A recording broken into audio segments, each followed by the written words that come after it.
Hello viewer, आपका स्वागत है मेरे यूट्यूब चैनल क्रेजी ट्रैवलर में। इस वीडियो में आप देखेंगे द्वारका और उसके आसपास की घूमने की दूसरी जगहों को। द्वारका में घूमने की जगह में सबसे पहला नाम आता है द्वारकाधीश टेम्पल का। अभी हम द्वारकाधीश मंदिर के पास में हैं। सामने जो दिखाई दे रहा है वही है द्वारकाधीश मंदिर। द्वारकाधीश मंदिर के अंदर की रिकॉर्डिंग की मनाही है। आप अंदर कैमरा मोबाइल कुछ भी लेके नहीं जा सकते। अगर हम द्वारकाधीश मंदिर के इतिहास की बात करें तो गोमती नदी के किनारे बना ये मंदिर 1200 वर्ष से भी अधिक पुराना है। द्वारकाधीश मंदिर में 2 प्रवेश द्वार है, एक उत्तर दिशा में जिसे स्वर्ग द्वार कहा जाता है, वहीं दक्षिण दिशा का द्वार मोक्ष द्वार कहलाता है। आप दोनों में से किसी भी गेट से प्रवेश कर सकते हैं। अधिकतर वक्त उत्तरी द्वार से जाते हैं। इस समय द्वारकाधीश मंदिर के पास बहुत ज़्यादा श्रद्धालुओं की भीड़ नहीं है। आमतौर पर जन्माष्टमी, न्यू ईयर और दूसरे खास मौक़ों के दौरान अगर आप द्वारकाधीश मंदिर विजिट का प्लान करते हैं तो आपको दर्शन के लिए कतार में घंटों तक इंतजार करना पड़ सकता है। अगर आप ज़्यादा भीड़ में विजिट करना पसंद नहीं करते हैं तो आप खास त्यौहार के मौक़ों को छोड़कर अपनी ट्रिप प्लान करें। द्वारका में रहने के लिए होटल, रिजॉर्ट, धर्मशालाएँ, आश्रम सब है और हर बजट के हैं।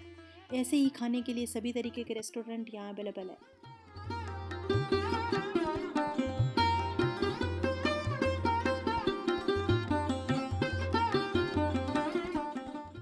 द्वारकाधीश मंदिर में दर्शन के बाद में अब हम जा रहे हैं द्वारका के दूसरे टूरिस्ट प्लेस सुदामा सेतु की तरफ।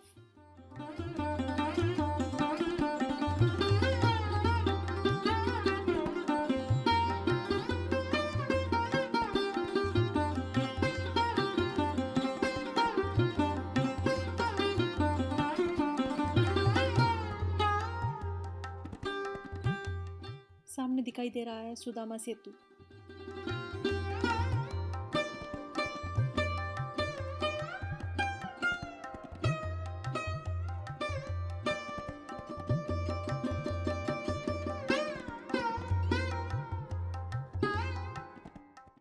गोमती नदी की दूसरी तरफ पंचकुई तीर्थ है। पंचकुई अर्थात 5 मीठे पानी के कुएं। द्वारकाधीश मंदिर जाने वाले श्रद्धालु पंचकुई तीर्थ पर भी जाते हैं। पुल निर्माण से पहले गोमती नदी को नावों से पार कर दूसरी तरफ जाया जाता था। सुदामा सेतु का निर्माण 2016 में हुआ था। पुल का नामकरण श्री कृष्ण के बाल का सुदामा के नाम पर किया गया है। इस समय मेंटेनेंस के चलते हुए पुल को बंद कर रखा है तो आप उस पर नहीं जा सकते। अब हम जा रहे हैं द्वारका में घूमने की तीसरी महत्वपूर्ण जगह गोमती घाट पर। गोमती घाट का रास्ता बाजार की ऐसी गली से होकर के जाता है।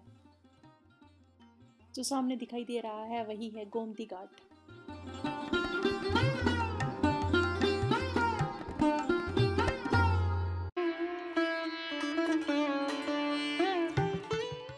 यह है द्वारकाधीश मंदिर का मोक्ष द्वार, जिसका रास्ता गोमती घाट के पास से होकर के जाता है।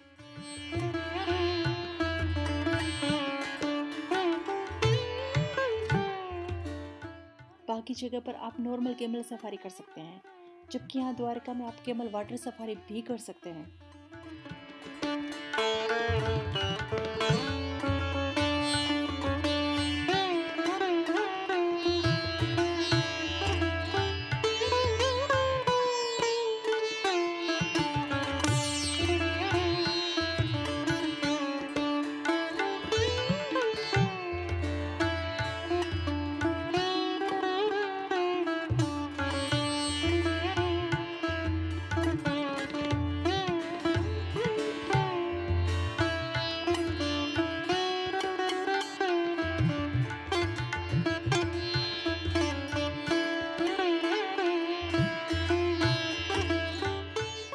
आगे है गोमती संगम पॉइंट, जहां गोमती नदी अरब सागर में मिलती है।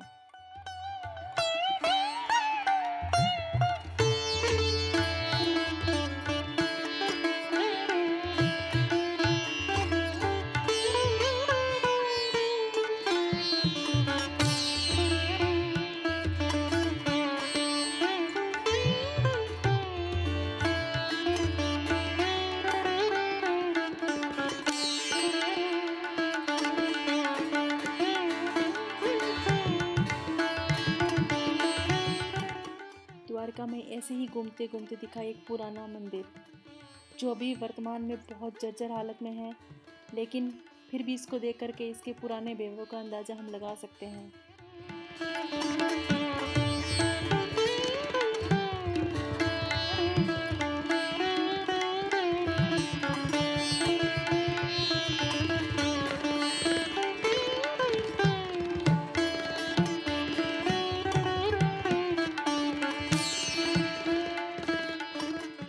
द्वारका में बना स्वामी नारायण मंदिर।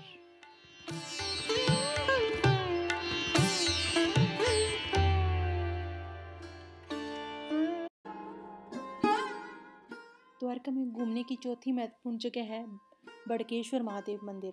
अगर आपकी फिटनेस अच्छी है तो आप वहां तक पैदल भी जा सकते हैं, वरना आप ऑटो की हेल्प ले सकते हैं। बड़केश्वर महादेव अरब सागर के किनारे बना हुआ एक छोटा सा शिव मंदिर है। इस शिव मंदिर के बारे में कहा जाता है कि यहाँ का जो ये शिवलिंग है वो अरब सागर से अपने आप प्रकट हुआ था। यहाँ से आप अरब सागर का दूर दूर तक व्यू देख सकते हैं। बड़केश्वर महादेव के अलावा द्वारका के आसपास घूमने की जगहों में 4 महत्वपूर्ण जगह और है, जिसमें से एक है रुक्मिणी टेम्पल, दूसरा नागेश्वर ज्योतिर्लिंग, तीसरा गोपी तालाब और चौथा बेट द्वारका। द्वारका सब्जी मंडी के पास से चलने वाले टूर ऑपरेटर की बस से आप ये सभी जगह एक दिन में आराम से घूमकर शाम होते होते वापस लौट सकते हैं। ये है रुक्मिणी टेम्पल, जो कि द्वारका सिटी से थोड़ा बाहर बना हुआ है। रुक्मिणी टेम्पल में पानी को प्रसाद के रूप में चढ़ाया जाता है। रुक्मिणी टेम्पल में दर्शन के बाद अब हम जा रहे हैं नागेश्वर ज्योतिर्लिंग के दर्शन के लिए।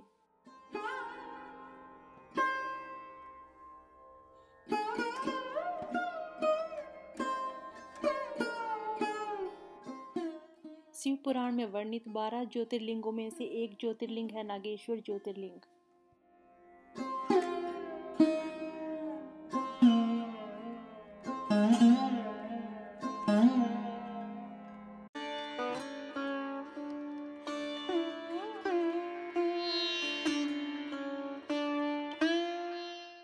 नागेश्वर ज्योतिर्लिंग का मुख्य मंदिर।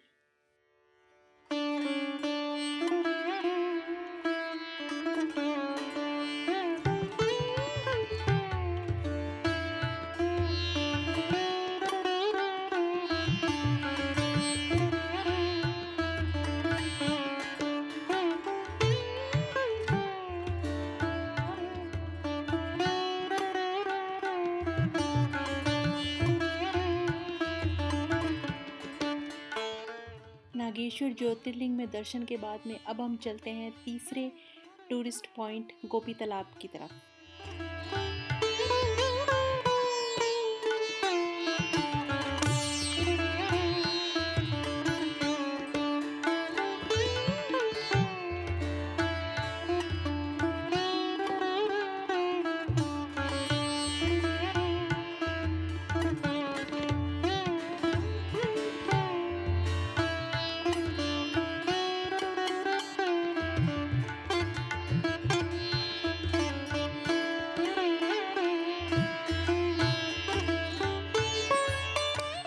गोपी तालाब वास्तव में एक नेचुरली बना हुआ एक तालाब है, जिसका संबंध श्री कृष्ण और गोपियों से जोड़ करके देखा जाता है।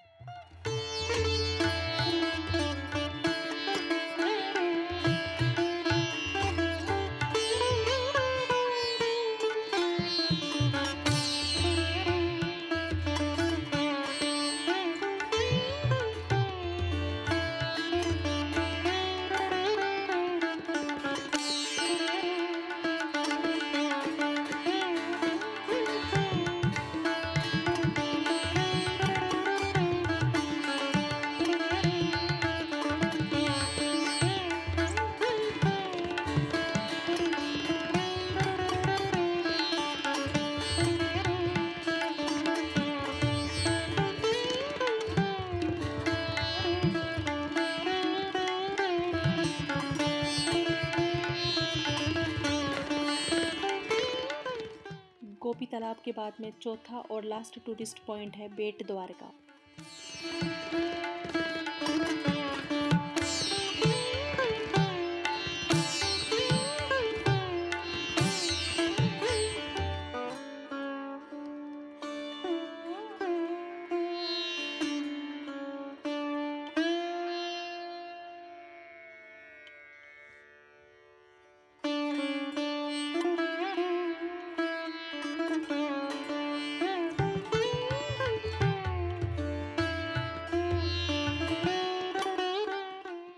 बेट द्वारका में भी श्री कृष्ण का मंदिर बना हुआ है। यह वही स्थान है जहाँ पर कहते हैं कि सुदामा और श्री कृष्ण की भेंट हुई थी, इसलिए इसे भेंट द्वारका भी कहा जाता है।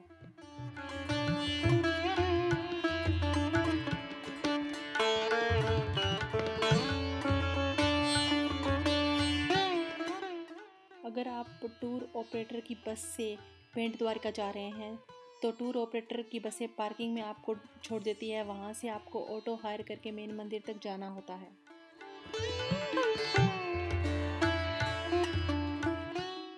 भेंट द्वारका में भी आप मंदिर में किसी तरीके की कोई रिकॉर्डिंग नहीं कर सकते। आपको अपने सारे मोबाइल और इलेक्ट्रॉनिक गैजेट्स बाहर ही जमा करवाने होते हैं। 2024 से पहले ओखा से बेट द्वारका को जाने के लिए आपको नाव का प्रयोग करना पड़ता था। ओखा से द्वारका को जोड़ने के लिए पुल का निर्माण किया गया है, जिसे सुदर्शन सेतु कहा जाता है।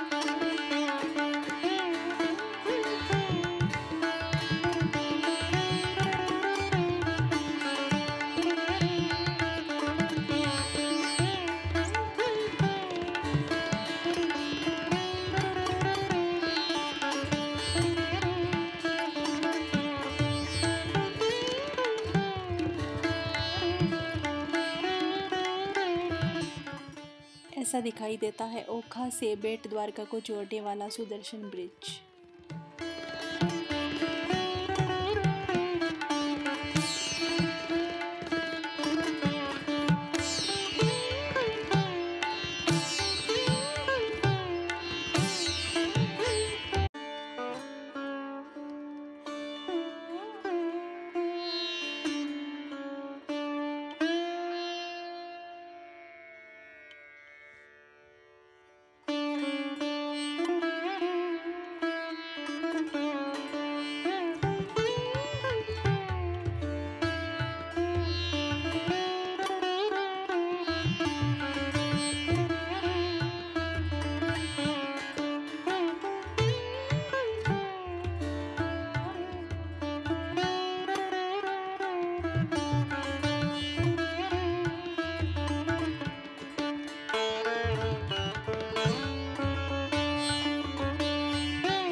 Thank you for watching. Please like and subscribe my channel.